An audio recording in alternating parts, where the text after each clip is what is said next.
Wakil Presiden Gibran Rakabuming Raka digugat secara perdata oleh seorang warga bernama Subhan. Gugatan ini dilayangkan di Pengadilan Negeri Jakarta Pusat. Subhan menggugat Gibran karena menilai syarat pendaftarannya sebagai calon wakil presiden dinilai tidak memenuhi ketentuan. Ia menilai Gibran tak pernah sekolah SMA sederajat yang diselenggarakan berdasarkan hukum. Tak hanya Gibran, Subhan juga menggugat pihak Komisi Pemilihan Umum atau KPU. Menurutnya, Gibran dan KPU sama-sama melakukan perbuatan melawan hukum. Terkait apa saja isi gugatannya, Subhan enggan membeberkan. Nantinya, ia akan memberikan penjelasan lebih detail dalam persidangan perdana pada Senin 8 September. Berdasarkan penelusuran di Sistem Informasi Penelusuran Perkara atau SIPP-PN Jakpus, perkara ini didaftarkan pada Jumat 29 Agustus. Untuk saat ini, petitum gugatan belum diunggah karena sidang belum dimulai. Di video lampau saya tegaskan bahwa aksi demonstrasi di akhir Agustus tahun 2025 di Indonesia itu telah disusupi dan ditunggangi oleh pihak yang sangat kuat, yang sangat berbahaya, sedemikian sehingga turut menciptakan risiko besar dari pembuatan konten ini. Dan saya ingin memberikan klarifikasi kepada Baraya. Banyak di antara Baraya yang langsung komplain, Pak Guru kenapa jadi buzzer?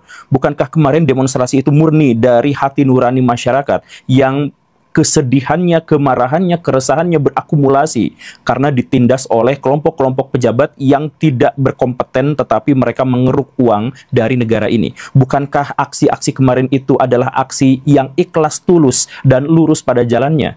Kenapa sama Pak Guru malah difitnah bahwa dia telah ditunggangi gitu ya? Ya, saya ingin menegaskan bahwa diksi yang saya gunakan itu adalah ditunggangi, bukan didalangi. Itu tentu saja adalah dua hal yang sangat berbeda secara signifikan. Jadi maksud saya adalah bahwa saya setuju bahwa selama ini tuh ada demonstrasi yang murni dari keresahan masyarakat, murni dari perjuangan masyarakat, dan murni dari rasa takut masyarakat, kecemasan masyarakat terhadap apa yang akan mungkin terjadi di masa depan. Saya yakin itu murni. Tetapi kemurnian itu ketika dia sedang berjalan, kemudian ada pihak-pihak tertentu dengan kepentingan tertentu berusaha untuk menungganginya, memanfaatkannya. Jadi saya tidak menuding mereka didalangi. Saya mengira bahwa gerakan-gerakan massa di Indonesia kemarin itu yang berjuang tulus itu malah dimanfaatkan sama pihak lain yang akhirnya menciptakan chaos. Seperti yang kita lihat sekarang, di mana-mana ada chaos. Setiap malam ada pembakaran fasilitas umum dan sebagainya. Nah, ini kan tidak mungkin dilakukan oleh demonstran. Siapa demonstran yang punya pikiran untuk ngebakar fasilitas umum dalam situasi merekanya sendiri harus pulang pergi ke rumah untuk demo gitu.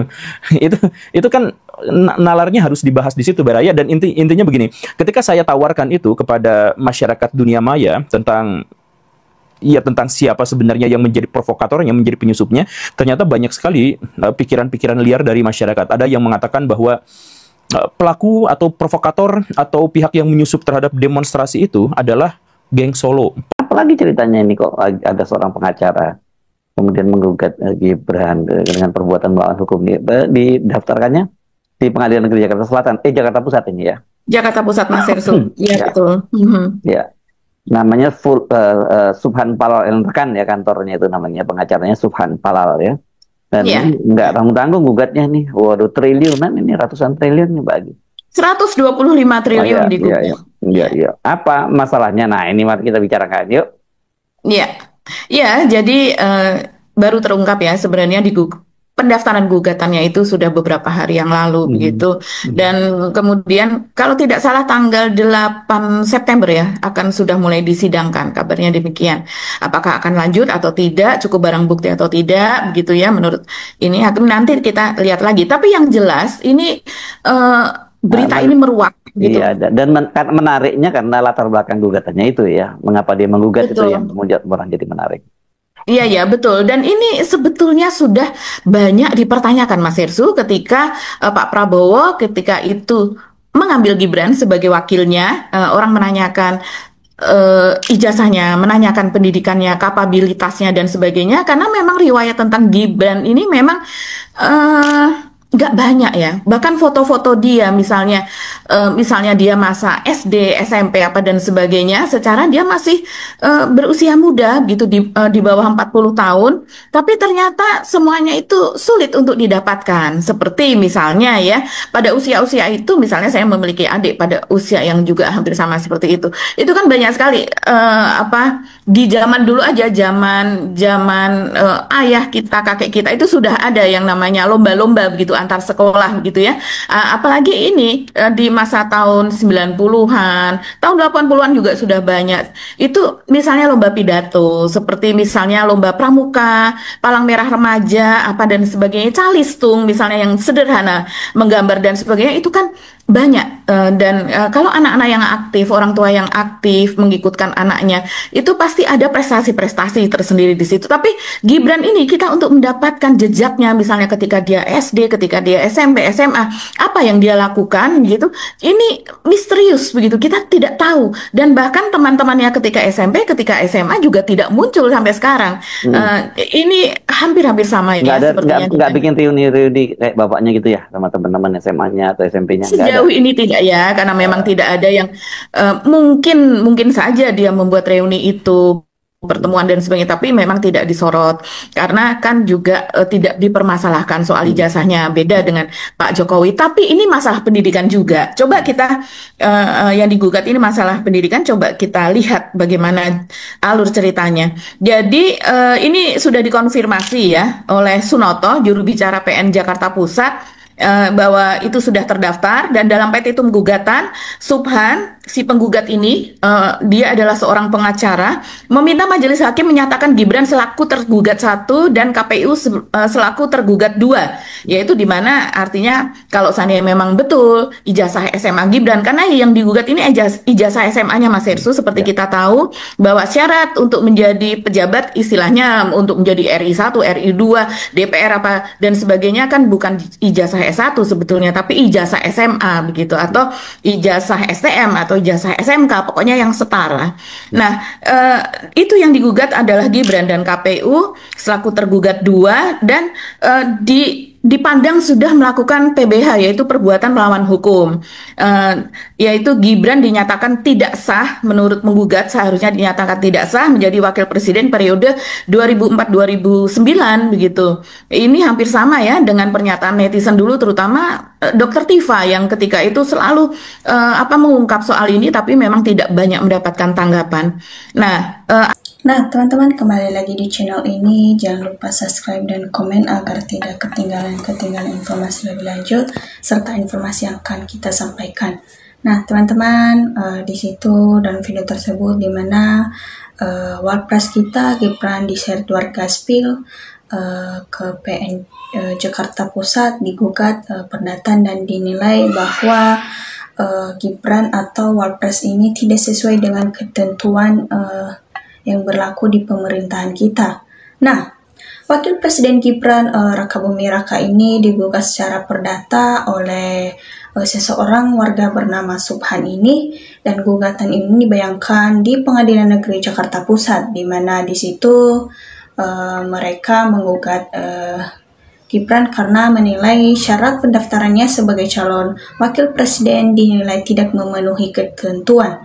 Dan ia menilai juga Gibran tak pernah sekolah SMA sederajat yang diselenggarakan berdasarkan hukum DC yang berlaku di negara kita, negara Indonesia ini. Tak hanya di situ juga Gibran dilaporkan oleh Subhan ini karena menggugat pihak Komisi Pemilihan Umum atau KPU. Di situ menurutnya Gibran dan KPU sama-sama melakukan perbuatan melawan hukum dan syarat menjadi cawapres tidak terpenuhi, sehingga mereka menyatakan bahwa Gibran tidak pernah sekolah SMA sederajat yang diselenggarakan berdasarkan hukum Republik Indonesia, ujar Subhan saat dihubungi pada Rabu 3 September 2025. Terkait apa isi gugatan Subhan dengan membeberkan, nantinya ia akan memberi penjelasan lebih detail dalam persidangan perdana pada tanggal 8 September 2025 pada hari Senin depan. Info lebih lengkap gugatannya setelah tanggal 8 September hari Senin katanya di situ. Berdasarkan penelusuran sistem informasi penelusuran perkara atau yang disebut dengan SIPP PN Jakarta Pusat, perkara yang didaftarkan pada 29 Agustus 2025. Untuk saat ini petinya gugatan belum diunggah karena sidang masih belum dimulai di situ. Jadi dia menunggu tanggal 8 September 2025 nantinya baru ada penjelasan dari Burhan ini mengenai tentang gugatan yang sudah ia laporkan mengenai tentang Gibran Rakabuming Raka ini. Dalam perkara ini, Subhan memilih maju tanpa kuasa hukum dan akan membela diri secara langsung di pengadilan. Ia ketahui berprofesi sebagai advokat. Sinoto juru bicara PN Jakarta Pusat mengonfirmasikan soal perkara yang diajukan Subhan. Dalam petitum gugatan tersebut, Subhan meminta Majelis Hakim menyatakan Gibran selaku tergugat 1 dan Komisi Pemilihan Umum KPU selaku tergugat 2 telah melakukan perbuatan melawan hukum, dan penggugat juga meminta Gibran dinyatakan tidak sah menjadi wakil presiden periode 2024 sampai 2029 nanti. Menghukum para tergugat secara tanggung ranteng membayar kerugian material dan imaterial kepada penggugat dan seluruh warga negara Indonesia sebesar 125 triliun dan disetorkan ke kas negara, ujar Sutono mengisi gugatan tersebut saat dikonfirmasi pada Rabu 3 September 2025 kemarin. Menghukum para tergugat secara tergugat rentang membayar kerugian material dan imaterial kepada penggugat dan seluruh warga negara Indonesia sebesar 125 triliun dan disetorkan ke kas negara. Dia mengkonfirmasi itu. Bagaimana menurut teman-teman mengenai tentang kasus Wapres kita atau Pak Gibran Rakabuming Raka? Coba berikan tanggapannya di kolom komentar.